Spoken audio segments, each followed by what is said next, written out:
আমি রাইসের চাল ভিজিয়ে নিয়েছি, আজকের বানাবো রাইস। তো চলো, আমার জল ফুটে গেছে, চালটা দিয়ে দিচ্ছি। জল ফুটে গেছে তো আস্তে করে দিই, নাহলে জল ছিটিয়ে আসলাম। নুন দিয়ে দিলাম,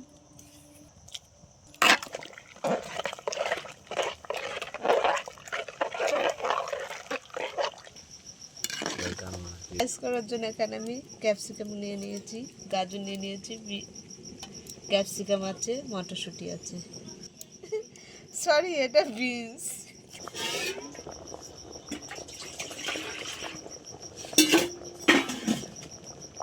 একটু জল দিয়ে দিলাম, কাঁচা জল, গাঢ় হয়ে যাচ্ছে ভাতটা। এবার ফুটে উঠলে নামিয়ে নেব,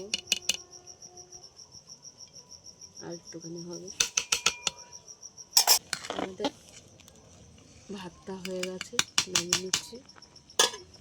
বসিয়ে দিলাম, গরম হয়ে গেছে, তেল দিয়ে দিলাম। বিনসগুলো ভেজে নেব, বিনস আর গাজর একসঙ্গে ভেজে নেব।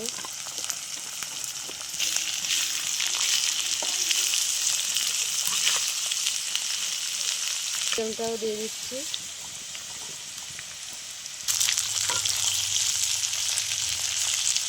মটরশুঁটিগুলো দিয়ে দিচ্ছি।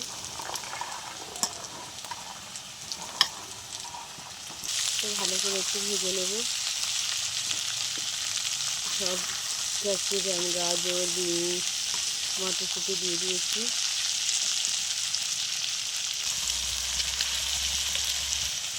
নুন দিয়ে দিলাম।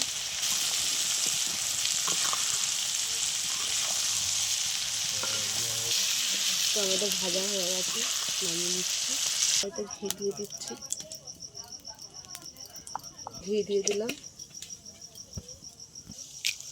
শুকনো লঙ্কা, এলাচ, দারচিনি দিয়ে দিলাম, লবঙ্গ দিয়ে দিলাম, জায়ফল গুঁড়ো দিয়ে দিলাম।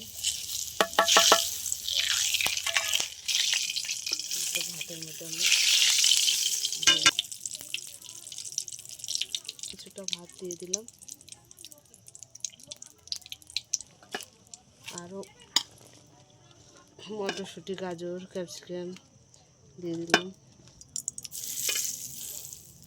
আরও কিছুটা রাইস দিয়ে দিচ্ছি।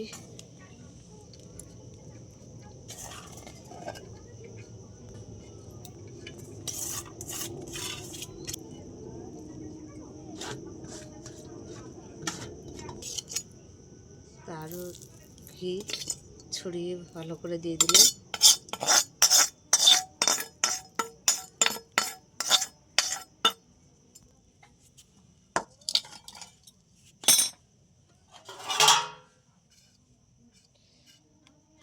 পনেরো মিনিটের জন্য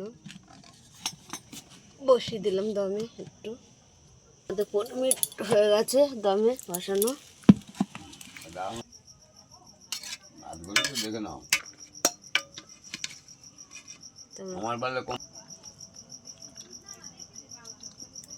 আমাদের রাইস হয়ে গেছে। তা তোমাদের কেমন লাগলো বলো, ভালো লাগলে লাইক করে দেবে, শেয়ার করে দেবে, কমেন্ট করে দেবে, ফেসবুকে ফলো করে দেবে, ইউটিউবে সাবস্ক্রাইব করে বন্ধু হয়ে পাশে থাকবেন। টাটা।